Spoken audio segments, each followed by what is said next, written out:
Hey guys, how you doing today? You guys have been wanting to know about the wiring on the truck, and well, this is how I did the wiring.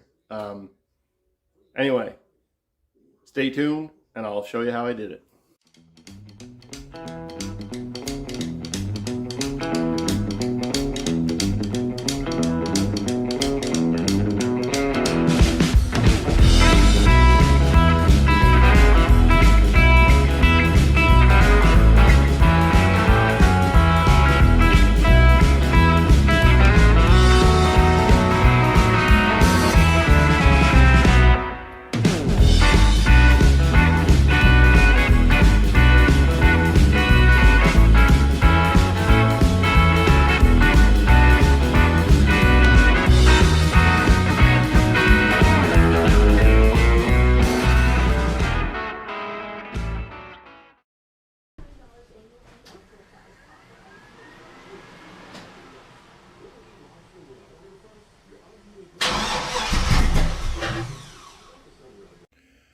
So guys, as you can see, the wiring's not totally done yet. I still got a lot of cleanup to do. I got wires running back there over to those wires, but it is coming.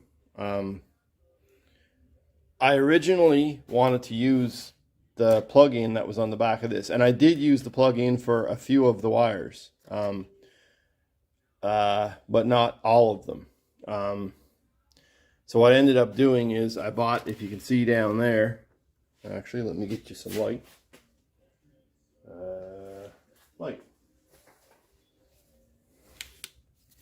So if you can see down there, that's fuse box. And what I did is I basically ran keyed ignition right here to this top. That's your keyed ignition. That's run off this relay. And that connects right here on it connects right here. So I got that going around through this relay, and I have a wire coming off this, a keyed wire on the factory fuse block that goes to this relay. So when I turn the key on, this basically powers up this fuse block right here. And once that's powered up, then I've got things like, there's 3 more relays here. One of these is for, I'll bring the light up here so you can see. No, that's not going to want to stay there. There. So I believe this one is for a fuel pump. This one is for starter. And this one is for my fan, which is right there. So I've got 4 relays. This one here is just for key power. That's all it does. When I turn the key on, this sends power to this fuse block, and then these relays control fuel pump, starter, and fan. That was the easiest way to do it.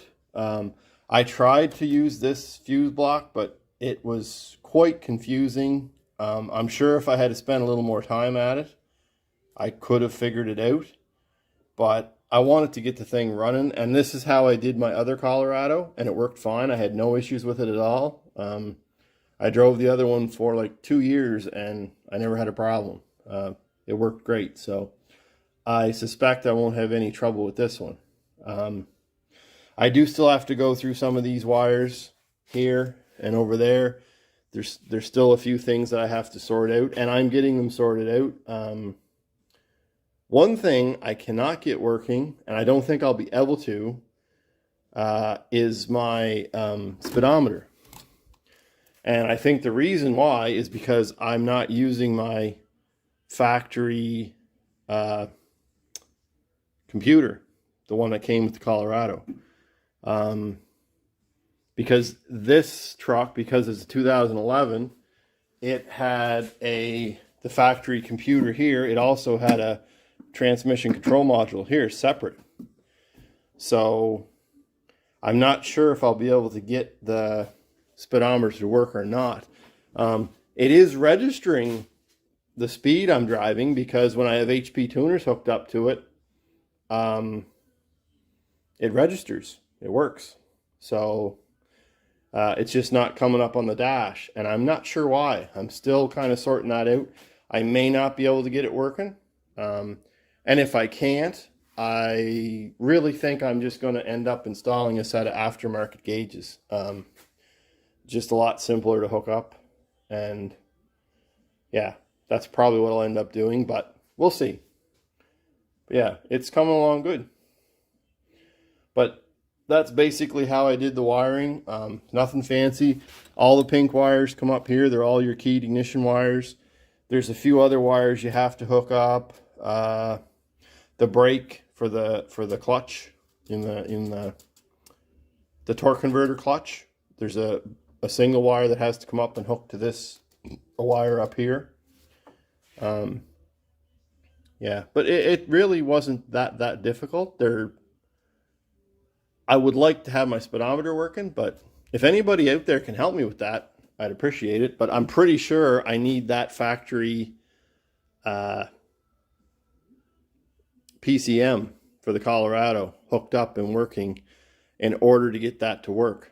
I still have it. I still have the factory PCM. I still have all the factory plugs. So I could try and hook it up, but I don't think it'll work, especially without the transmission control module, because I have a feeling that that speedometer has to read through that transmission control module. Now, the older trucks, the transmission control was built into the PCM, the older Colorados. So with those ones, I think you were able just to tie it into the older PCM and it would work fine. This one's a little bit different. Now, I'm not 100% sure on that because this is the first one I've done in this year that had the separate transmission control module. So, but anyway, it is coming.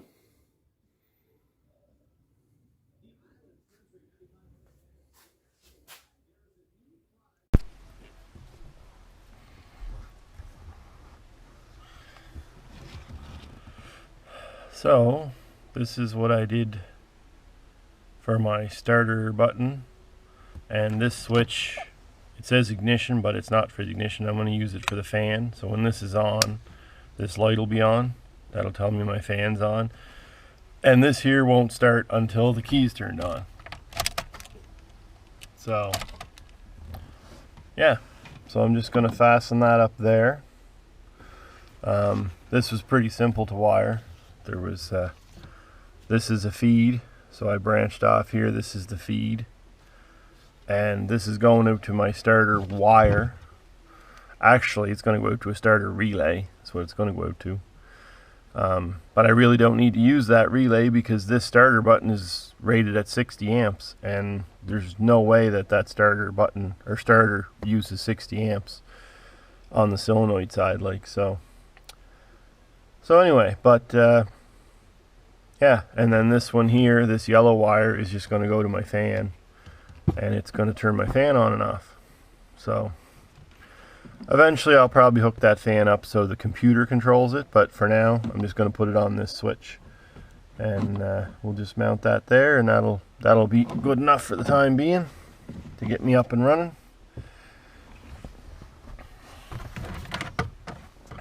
Let's back up here out of the way.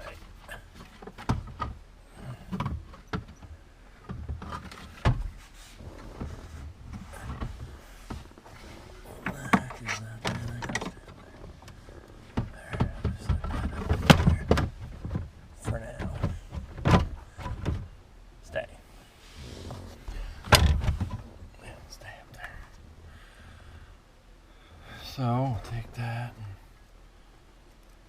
and put this up here. Something like that'll work for the time being.